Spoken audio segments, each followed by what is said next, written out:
kastet til måls med flaskerne. Skal jeg lige skænke til dig, Pelle? Ja. Så kan jeg fint åbne ballet.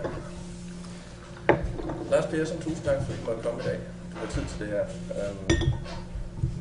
Ja, vi bliver meget inspireret af den artikel, der var i Politiken, hvor du snakker om ressourceøkonomien. Det mindede mig om det oplæg, jeg hørte med dig i sin tid. Citizen 21 var det Nationalmuseet, hvor du også snakkede om, hvad skal vi bruge bankerne til. Og det var først og fremmest befriende at høre en bankdirektør stille det spørgsmål. Men altså din analyse af, hvad ressourcer er, hvad det man spiller ind i vores samfund, den kunne vi godt tænke os at grave lidt smule dybere ned i, og så tage diskussionen derfra. Så vi er startet simpelthen? Ja. Jamen,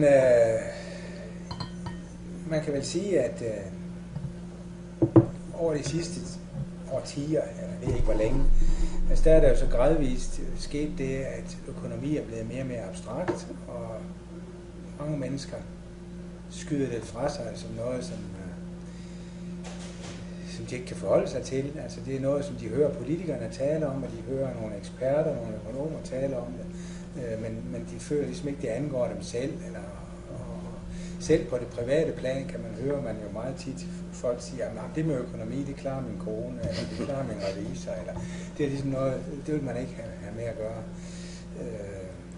Og det er egentlig en skam, fordi der ligger via økonomien, der kan man blive bevidst om meget af det, som i virkeligheden foregår i samfundet, fordi økonomien spejler hele tiden de egentlige handlinger, eller det, som folk gør med hinanden. Det giver sig udtryk i økonomien. Så hvis man forstår noget af det, der sker i økonomien, så kan man også forstå noget af det, der ligger bagved. Og omvendt, hvis man forstår, hvad det er, der virkelig driver samfundet rundt, jamen, så kan man også få et andet og mere nuanceret billede af økonomi, og måske i virkeligheden også mere forsimplet billede, fordi meget af det, der grundlæggende sker, er ikke så indviklet. Men drejer det sig ikke også meget om, at de mennesker, som omtaler økonomi i den offentlige debat, ofte har en egen interesse, eller en institutions egen interesse at beskytte, og ikke nødvendigvis har en interesse i at udtrykke sig på en måde, så det er klart og gennemskueligt, hvad det drejer sig om for alle at engagere flere i debatten. Jo, sådan nogle aktører er der jo også, men jeg tror egentlig den der abstraktion, som så fører til, at man taler om økonomi hele tiden i en pengesammenhæng. Altså man taler hele tiden om, at som om det er pengene, der er omdrejningspunktet. Som om det er pengene, der er den begrænsede ressource. Ikke? Hvis vi skal noget som samfund, så skal vi finde pengene, som man siger. Ikke?